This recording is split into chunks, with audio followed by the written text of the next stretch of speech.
How you doing, everyone? It's Thursday night and it's 8 o'clock, so that means it's fucking Braw Cast. I hope you're well wherever you are. I'm Billy Kirkwood. We've got an amazing show for you tonight. What the bloody hell is Braw Cast? Well, if you're first time tuning in, let me explain very quickly. The way it works is we talk to interesting people from all walks of life. We talk to businessmen, entrepreneurs, we talk to beard models, we talk to MMA fighters, pro wrestlers, artists, comedians, Twitchers, BDSM models. We haven't had any on yet, but if there is, please get in touch. We talk to all manner of interesting folk for about 30-40 minutes. We answer your questions and we interact with you, the members of the Brawtherhood, and beyond, wherever you are all over the world, because we get people watching all the way from New Zealand to Japan to America to Scotland to Trin. Shouldn't have finished off with Trin. Tonight, we've got an amazing guest for you. He's not only a friend of the show, he's not only a friend of Braw Beard's, but he's one very much of our Brawtherhood brethren. We're going to have the wonderful Iain Walker on for a minute from Primal Roast in Glasgow. Loads of questions we already have for him. Certainly, what is it like being a businessman, an entrepreneur, if you like, during this hellacious time? That, and we want to talk about his entire story, his entire career. So let us know wherever you are watching tonight. We're going to have an absolute belter. Ready to kick this off? Ladies and gentlemen, wherever you are, please welcome my very special guest tonight, Mr. Iain Walker. How you doing, man? I'm very well. How's yourself, Billy? I am hellish, awful. We're doing that, we're doing that whole thing where we pretend we weren't talking for 15 minutes before we kicked off. It's just not a thing. We just literally just stared at each other. Mate, you're looking relaxed. Very rarely do we have someone on a chaise long.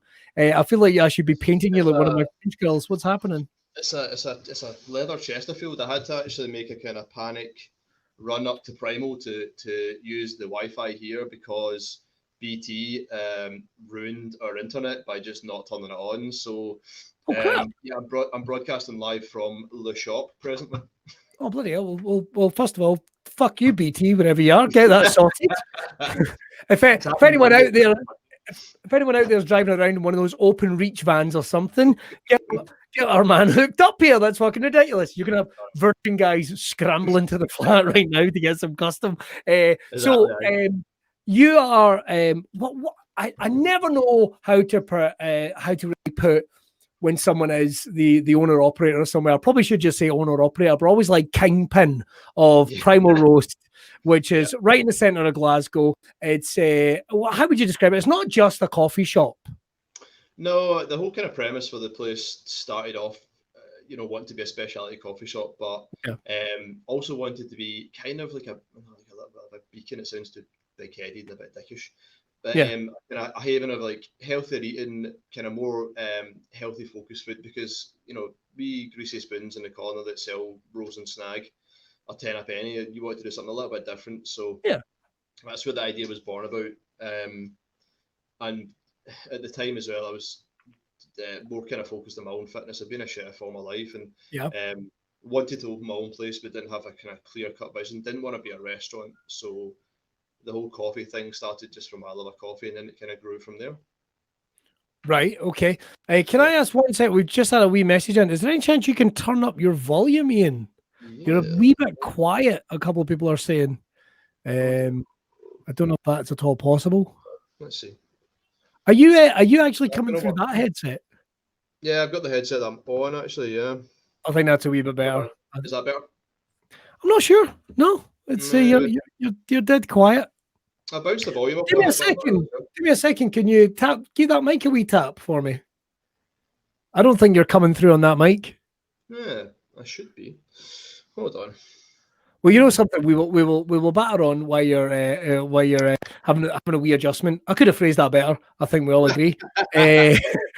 Just hey, might get some more viewers.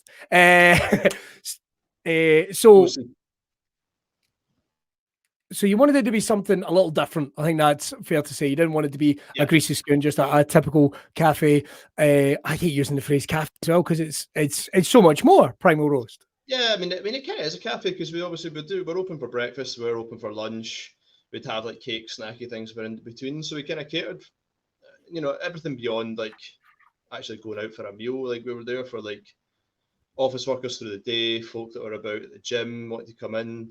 And just had like a kind of a kind of space in the back we could sit if you wanted to do a bit of office work, or you wanted to just chill out and have a snack, or just hide out and recover from a gym session. So we made it quite a kind of friendly, functional space that would be welcoming to all that would want to come in, you know. Yeah, and that's the thing is as well, is because you've also given it, dare I say, I don't use the phrase cool factor, but it's something that people can kind of hang on to, because the identity, it's very open. It's not, you guys have very much got your entire own sort of sub community, all of your own at Primal Roast.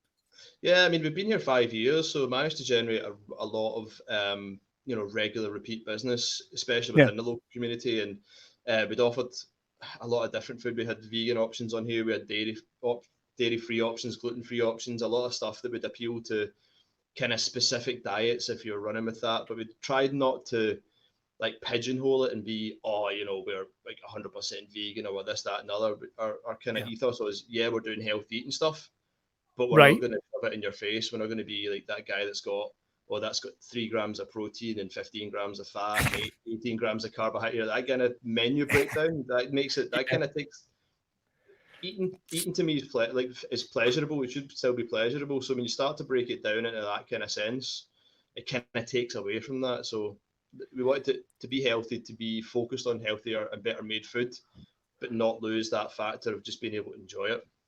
Did that come from training, do you think? Because sometimes, obviously, when people are eating clean, and I don't know, it's a cliche, or at least it used to be a cliche, that, it was boring diets, you were eating the same thing, rice and chicken, all the time. Did it come from your experience training that you wanted to bring that sort of pleasurable aspect, but giving people sort of options? Yeah, it did. I mean, when I started first kind of going down that route of looking after my own health a little bit more, you are presented with this kind of myriad of, you should be on this diet, and you need to be doing paleo, and you need to be, cutting out bread and all this other stuff. And rather than, to me, they're not faddy, but like people go, I'm on a diet, I'll be on it for like 14 weeks. And then after that, it just goes to shit, and they just eat whatever they want. The whole kind of mindset for me was, I would rather eat like healthily, like 80% of the time, and still have the things that I want. Like if I want to jump to the shops and grab a Cadbury's cream egg, I'll quite happily go and smash like 3 of them. But the rest of the week, I will like be focused on eating better stuff. But yeah, I mean, all the food that I put on in the restaurant, or in the shop, I kind of trialed on myself first. Right. To make sure that they're going to be tasty, make sure it's going to work, and make sure it's going to be something that would appeal to people. Because I can make something that I think would be tasty and pure banging, and then give it to somebody else, and they're like, not sure about that.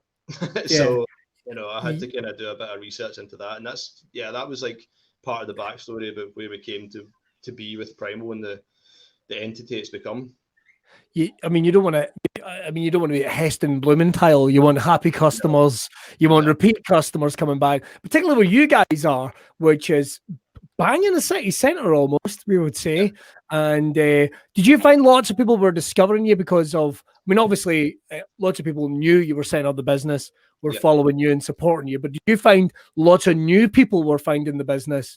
Because it wasn't until about 5 years ago, round about the perfect timing, that almost Scotland had this sort of renewed, sort of progressive attitude towards sort of cuisine and identity and coffee. Did you find lots of new people were discovering Primal Roast from different backgrounds? I think a lot of people were starting to figure out that the pints of coffee that you get, or sorry, should I say the pints of milk with like a tiny bit of coffee, you get it in from kind of big street branded places. I won't tell the names, but were not as well sourced, well made and stuff. So that's the kind of coffee revolution started probably was bigger in Edinburgh, and it kind of migrated across to Glasgow a bit more slowly. But then when people started to go, that's a really good made cup of coffee, I would go back to there and drink that. I'd rather walk an extra 100 yards past wherever down the road to get a cut. And you have folks saying that to you, and you've kind of made it a little bit when folks say, I can get coffee around here, but I'd rather come to this place.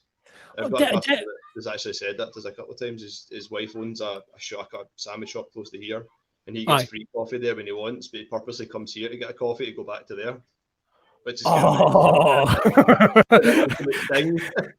of That's bold, man. That is bold. I was like, I'm using that. I'm keeping it in my pocket to tell someone. Because I mean, you mentioned that the other stores. I mean, obviously, way before. I'm trying to think. Like, I don't remember the first, and I'll say the names. The Starbucks and the Costas. I don't remember really when they first sprouted up in Glasgow or Scotland in general, or the UK. But suddenly they were fucking everywhere. Yeah. And I'm a big caffeine head. I love my coffee. And you would find yourself going to these places, and it's not a knock. If anyone right now works at Costa or anything like that, just whatever, good, more power to your elbow, or what have you. But once you notice the difference between what those guys are putting out, again, no disrespect, and with the likes of Primal Roast and other independent one, and I'm not saying, you mentioned it, the wee greasy spoon guys putting in some Nescafe, a cup of milk, and there you go. You're not going to diss it. Serves a purpose, exactly. There's nothing wrong with these things, but what was the motivator for you? Because obviously Primal Roast, you're attaching the coffee aspect. You want the people coming in, grabbing a coffee, grabbing a cake or meal, or coming back later on. What was the pull for coffee for you? Because I know certainly in the Brawtherhood and anybody watching here, and during lockdown, we've all been smashing the coffees. Aye. I don't think there's two ways about it. But what was the draw for you? Were you a big coffee drinker? Yeah, I mean, I drank coffee more as like initially in my kind of earlier years as a chef. Like I drank coffee as a go-to sustenance for getting through like a 14-hour shift.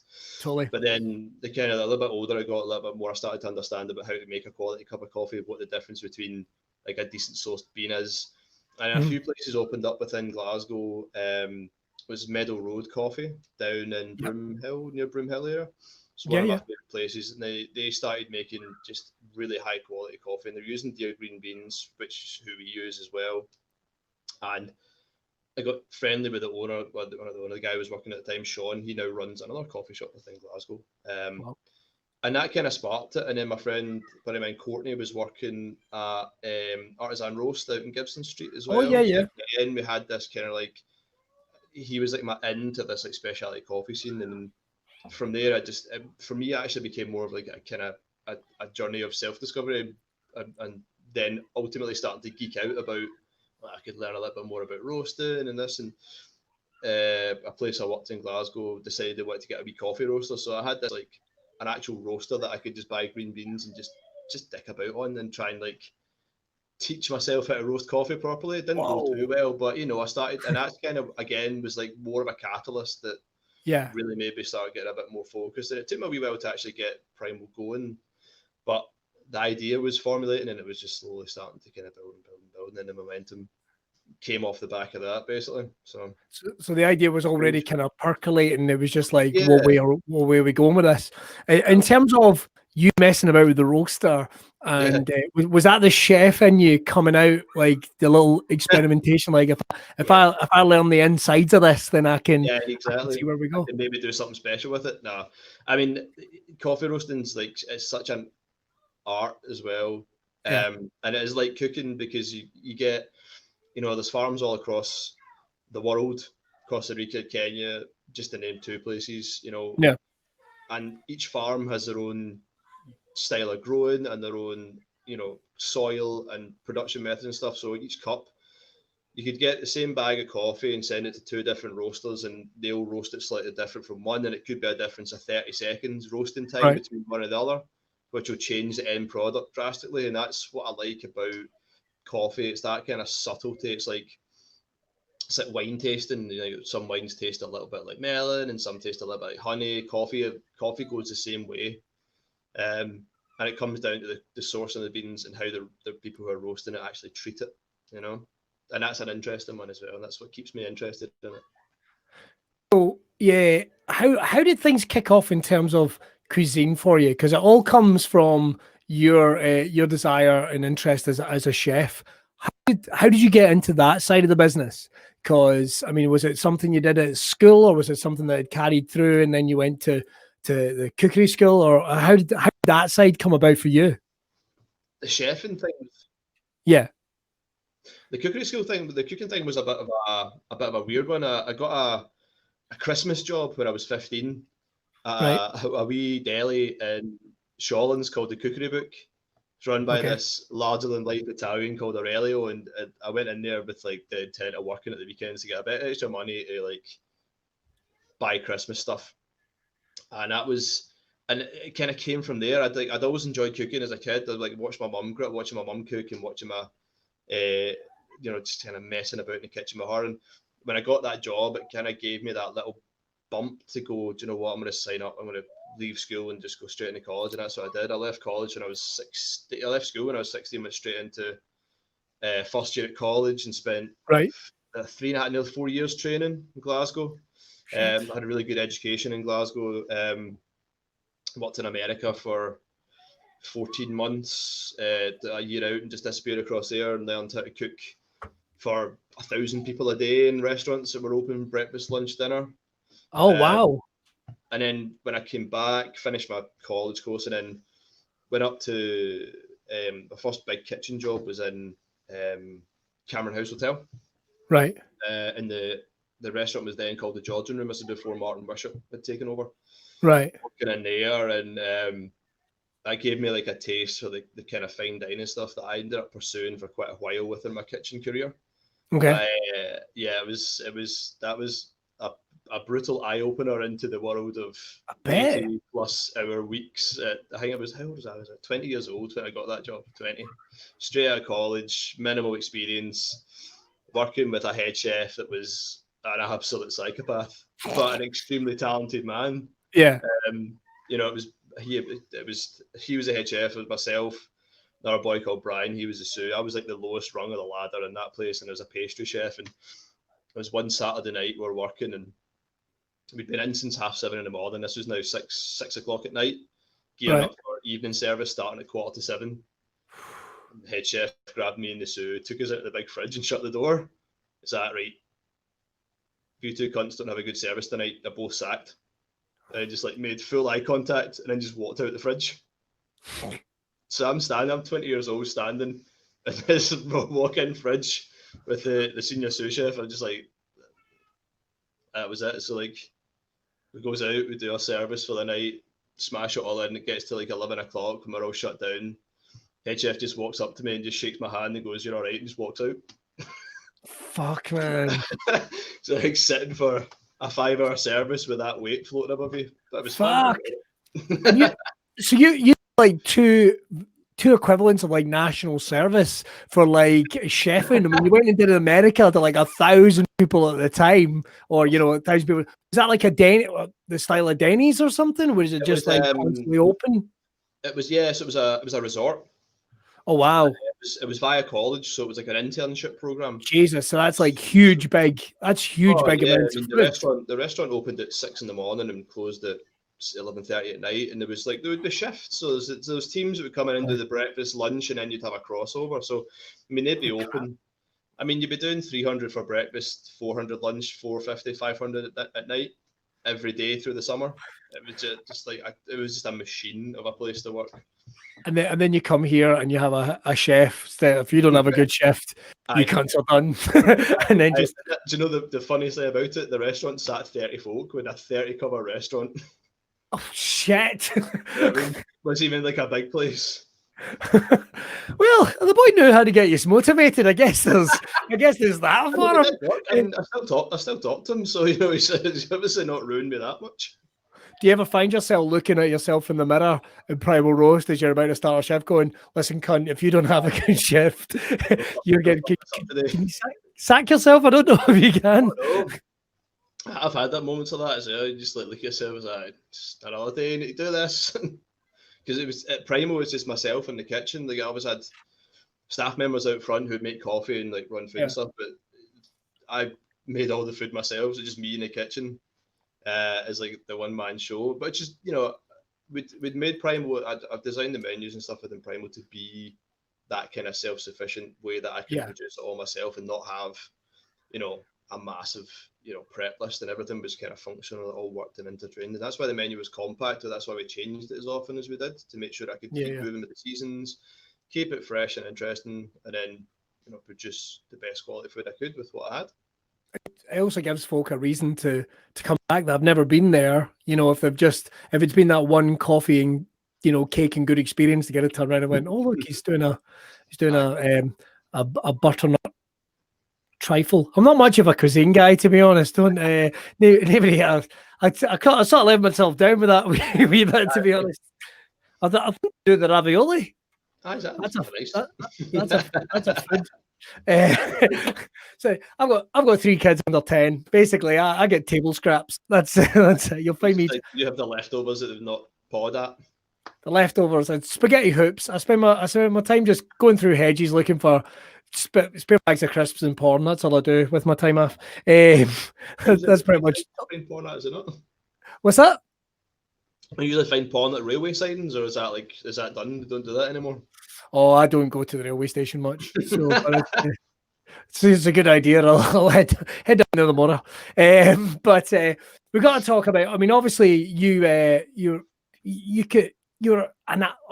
Well, can I use the term athlete? Are you comfortable with me using the term athlete in terms of a trainer, or you were training and what have you? So this is you going into Primal Roast, if you like. Yeah. What type of competitions were you doing? What type of training were you doing? At the time when I went into Primal, I'd done a lot of CrossFit, so I started training CrossFit, and I've been doing it for a good few years by that point.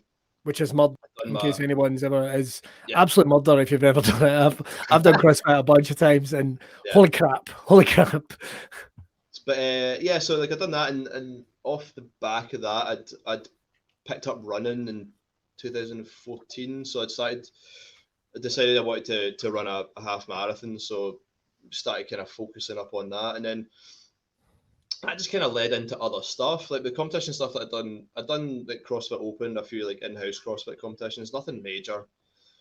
Did the Great Scottish Run in Glasgow, which is a great thing to do, and then like I'd swam as a kid, like did like junior kind of swim race stuff, like in my wee local pool, and then my family background, I've come from a family of cyclists, so my dad was pretty high level cyclist in the 70s, was champion of Scotland at one point, and had been selected for the Commonwealth Games team in the 70s. So he was a racer. My granddad raced bikes as well, and like my whole, that side of the Walker side of the family all raced bikes for years. So I'd been brought up riding bikes but not racing. Right. And that's kind of what led into the whole me starting down the kind of triathlon route and looking at doing stuff like that. So I was living up in Cardross, and I had wanted to enter the Great Scottish Swim, which is a mile swim in Loch Lomond.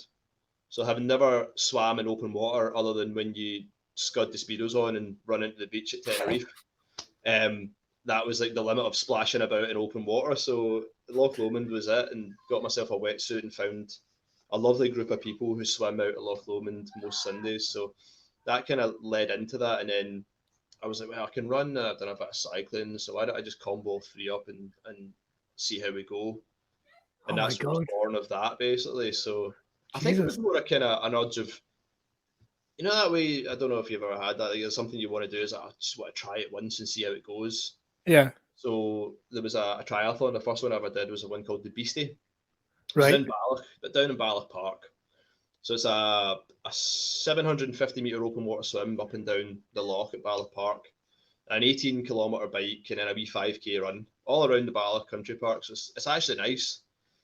I did that, and then I did the try in the park, and I was like, I just want to build up to a bigger distance triathlon. So the last one I did before the lockdown madness ruined all the racing was the Aberfeldy triathlon. All right, yeah. Which is a medium distance, so it's basically a half Ironman. It's a 70.3, so it's a 1.9k open water swim in Loch Acre, which was freezing and horrendous, a 90k bike, and then a half marathon. And it's possibly the single most difficult thing I've done in all my life. I'll admit this now, I went into it, I think, woefully unprepared. Oh no. For the distances. At the time as well, I'll touch on this as well. So I was going through a divorce. Right. I had to move out of the house that I was in. I was living with my brother. So my training program was just disappeared. It went away and didn't come back. So I kind of went into it with, I think the furthest I'd ran in training up to that point was about 12k. Shit. And the furthest I'd cycled was maybe about 40. Okay. So I had to find all these extra kilometers for like the bike and the run. And the swim was fine. I had actually quite a decent swim, but then the bike ruined me. Absolutely ruined me. I got 2 flat tires. I lost one of my water bottles. They do like a handover, so you had an empty water bottle, so you put one down, they'll give you one. So I put one down, they gave me one back, but the lid fell off it. So I was trying to cycle along and like sip from this like sippy cup while trying to put it back in the bike for it to spill everywhere. And it poured with rain for the first 20k of the bike as well. So I was freezing cold, soaking wet, couldn't get dry. I got to transition from like the bike to the run. As I'm just gonna take my shoes off and sit down because I'm done. I'm not even gonna start the run. Right. And I walked into transition and my brother's there and he's like cheering me on. My mate Matt's there and I'm like, fuck, I'm gonna have to run out of here because they're here now and they've seen me. Shit. So I went into transition. I took about 5 minutes to just put my running shoes on, and I had a peanut butter and jam sandwich and a wee sip of water. I was like, do you know what? Fuck it. I'm here now. I've come this far. I'll just go out, set off. About 100 meters into the run, I get cramp in both my legs. I just had to sit down on the side of the road. And all these runners are going past me. Like, you all right, mate? And I'm like, yeah. After the 20th one asked you that, fuck off. I was just shaking my head by that point, just looking at the floor. But you make it sound so much fun. No, it is. The thing is, I see, like the last 5k of the run as well, I was actually feeling quite kind of jubilant. Because you're coming back into Aberfeldy town itself, and there's folk there, and there's folk cheering for you like you're some kind of superstar, even though I'm just the wee guy for Glasgow that's got that shop. Cruising into the finish, and then you cross the line, and I was like, that's fine. And I was like, that's the last race I've done, because everything else that I had planned to do has not happened. Like I'd spoke about doing Red Bull Neptune Steps, which is a swim race, which I've tried to enter before, but it sells out so fast, and I finally got a ticket for it, and then COVID destroyed that. It's torpedoed it twice. It was supposed to happen in March and then November. So, but you know, there's always like 2023 or something, or whenever we might actually get opened back up to do stuff. Well, listen, you make it sound so much fun. I think I might. I think I might do it with you. Right. I would say like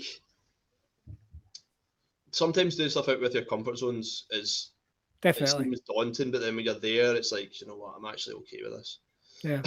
To a point. And seeing that, I did pull a muscle yawning the other week, so I don't know. Maybe there needs to be a little more training, but in my end. But like you say, it's good to get out of your comfort zone, stretch yourself both mentally and physically, which is it's a big thing. Oh, for sure.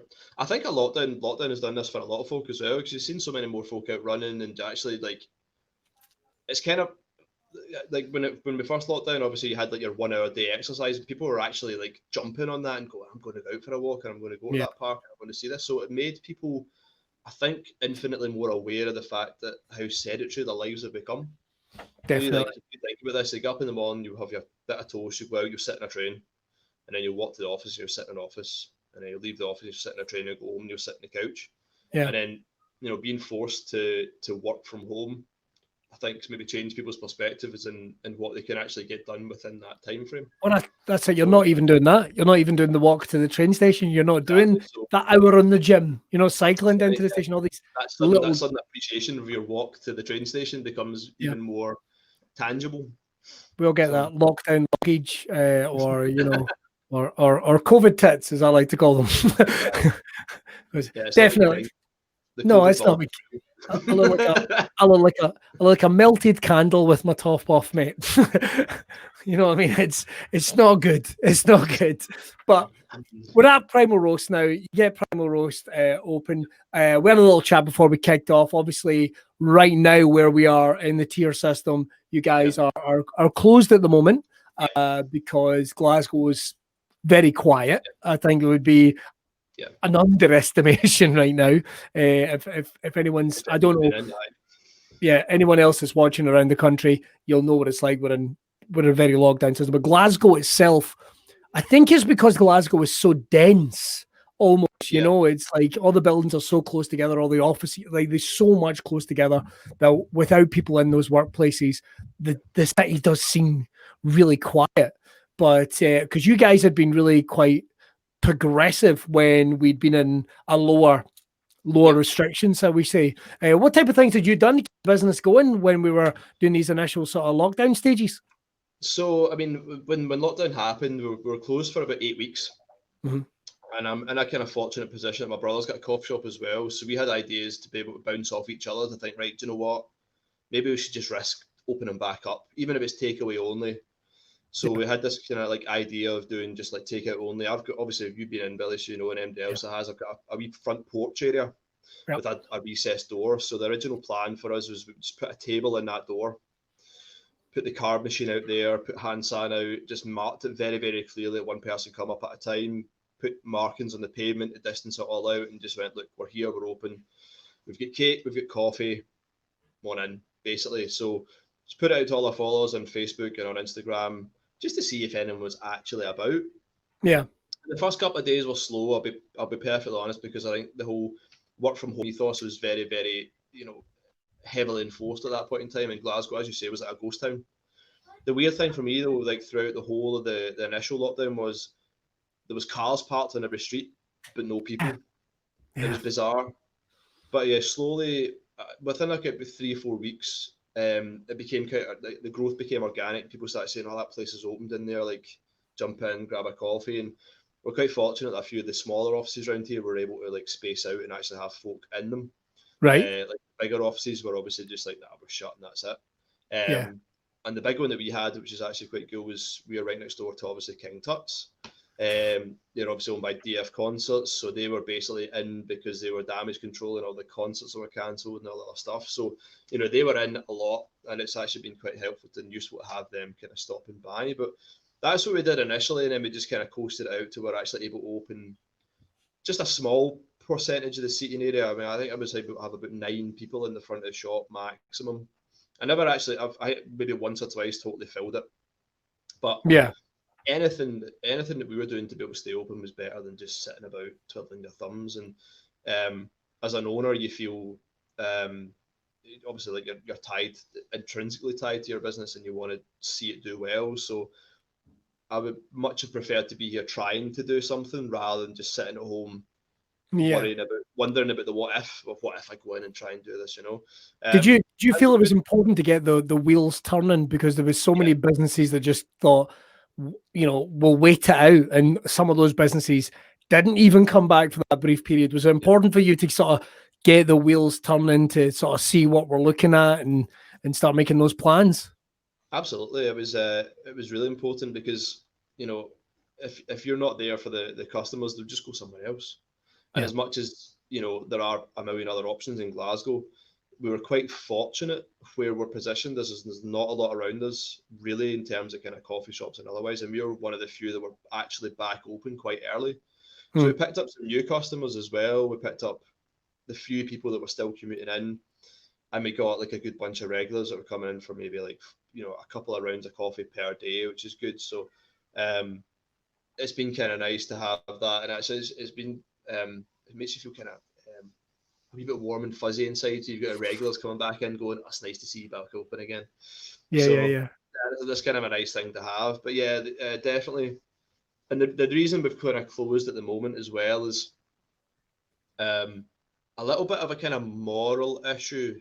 Not just the fact that the Glasgow's really quiet, but for me, and I know for a lot of other independent coffee shops who have decided to close down at the moment because of the Tier 4 restrictions, a lot of them are finding that they'll get a lot of groups of people coming, like multiple households will come in, buying coffees, and then just hanging about in front of the shop.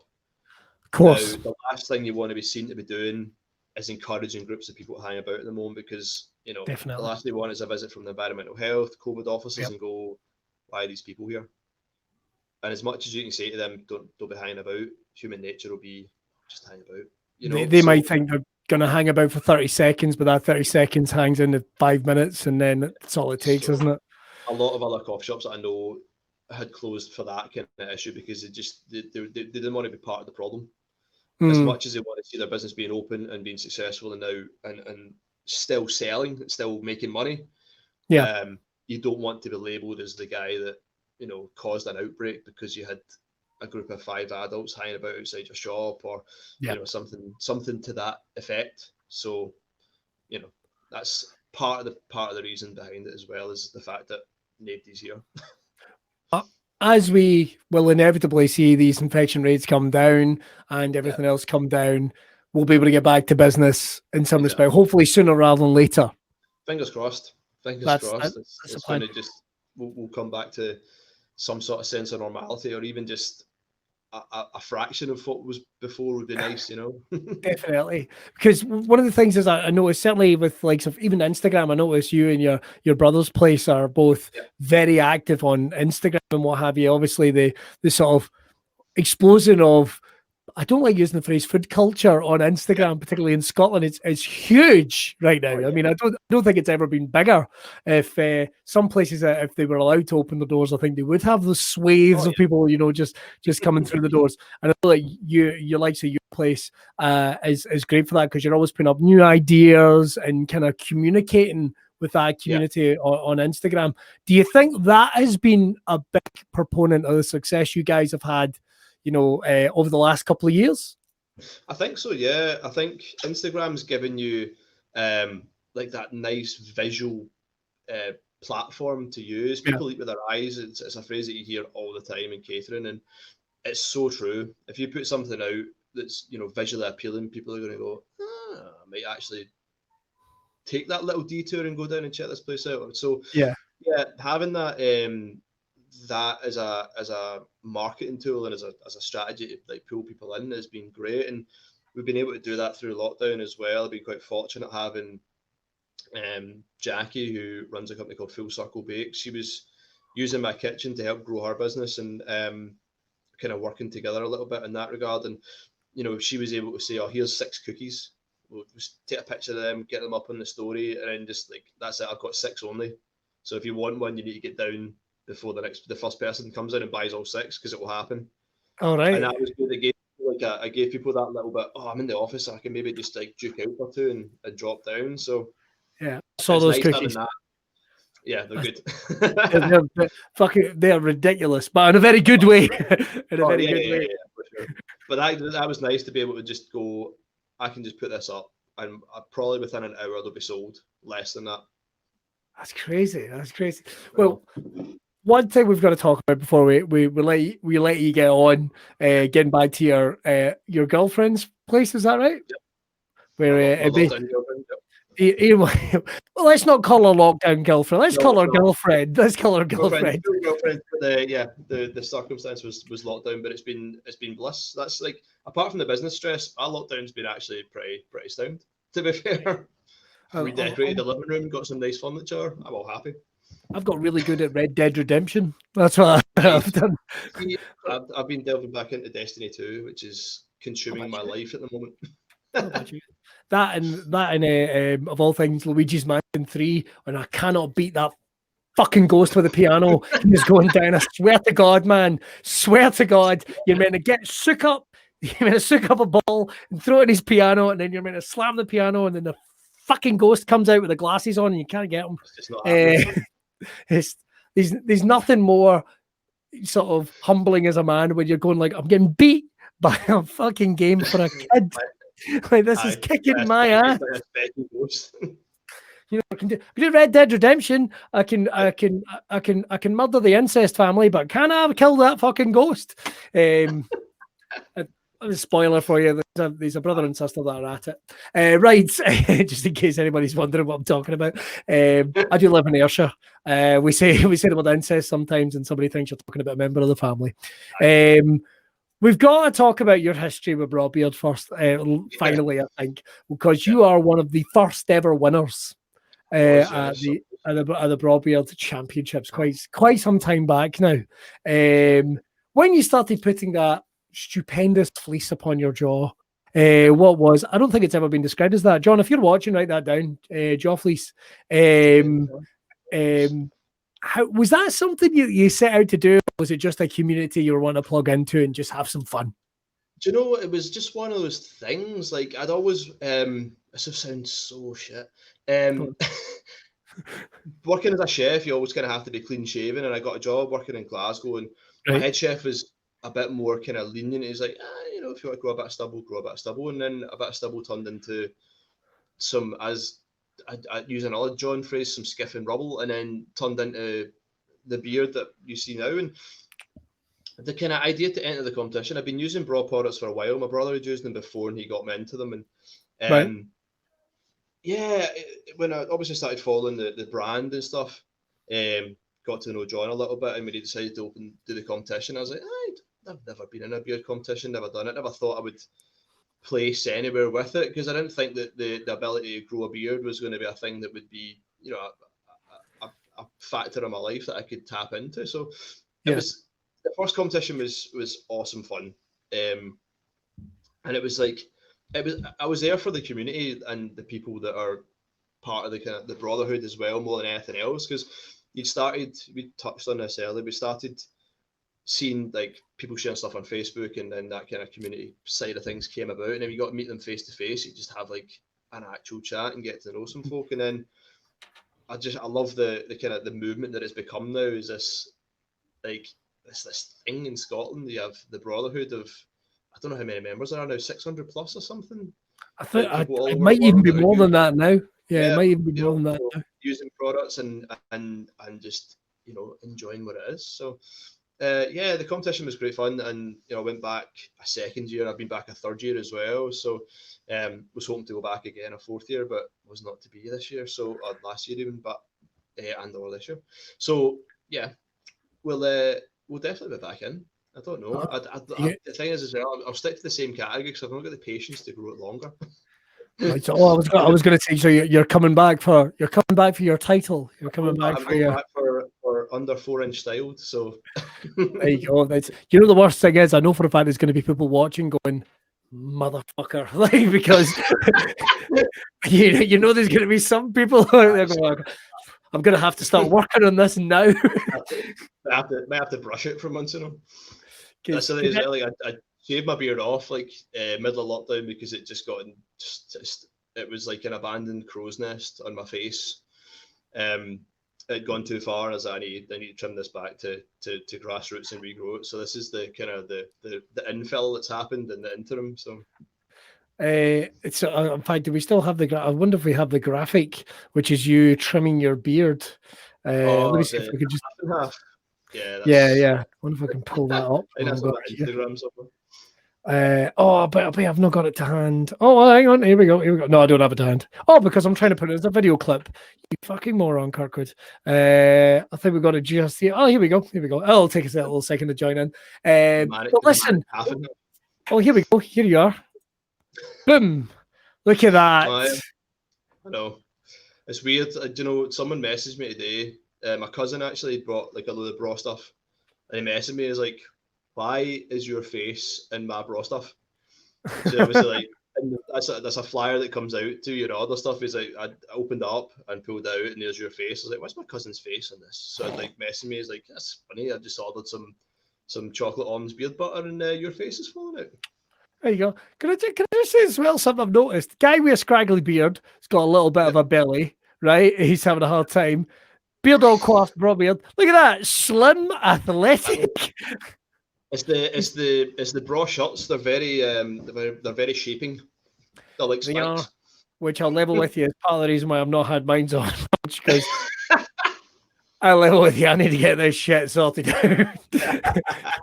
So a baggy hoodie. I am bumpy. I look like a Klingon's testicle. Do you know what I mean? It's like when it's all really tight. It's not nice. But listen, it's only going to be a matter of time before we're all back open and we are out there. And again, we always say, anyone watching, stay safe. But if people are wanting to get in touch, see what's going on with you guys are closed just now. You're not doing any online business, are you?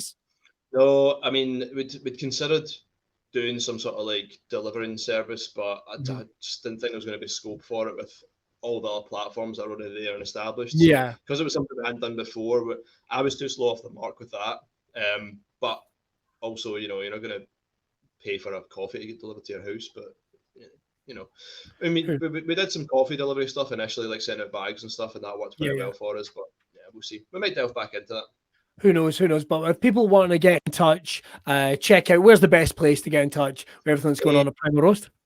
We've got our Facebook page, so if anyone wants to ping my message, just jump on there. I'll do my best to respond. Or Instagram as well is the two places you can probably pick up and get a message across to me if you're looking for anything or information or questions. Yep, and definitely if you are going on Instagram, have yourself a scroll back through some of the stuff that's on there. And I know that I have to come in and get a Primal Roast mug because I don't have one. Yep. I have to come in and get one when you guys are open. I've got one from the other place, which sorry. But I'll come and get one. I feel bad. Do you know what it is? It's coming into the city centre in the middle of the day. It's like I'm never going to get a park. I'm not those fucking NCPs. I'm going to get one because I need them for my collection. I've only got about 4 mugs. Four mugs in the world. So if anyone comes round, listen, when lockdown all gets lifted and people start coming around to each other's houses, like I want my fucking mugs. They can have the ones I've been brutalizing. Yeah, so let's make sure to check out. Everyone, head over right now. You can check out whenever you're watching, whether this is in the future, you're listening to the podcast. Why not head over and check out Primal Roast on Facebook and Instagram. Ian, what I'll do is I'm going to pop you in the green room and I'm going to finish up the show here. I'll talk to you in just a minute. Everyone, our special guest tonight, Iain Walker from Primal Roast. Right, we are going to be back on Braw Cast next week. Don't forget to check out everything, of course, that's going on over at Braw Beard Oils. You can get oils, you can get apparel, you can get stickers, you can get all manners of merchandise. Head over there right now and check out everything they're doing. We're going to be back next Thursday. Make sure to check out. We've got some amazing guests coming up, including some more motorbike riders. We've got some WWE superstars that are coming on the show and so much more. Don't forget, we're open to take suggestions for guests as well. Always hit us up in the comments and let us know where you're watching. Make sure to share it with your pals. Check out the podcast. Check out everything else. Right, I'm Billy Kirkwood. Whatever you do, look after yourselves and we will see you next Thursday. Stay braw, everyone. Will I be able to play the video without looking at it? Yes!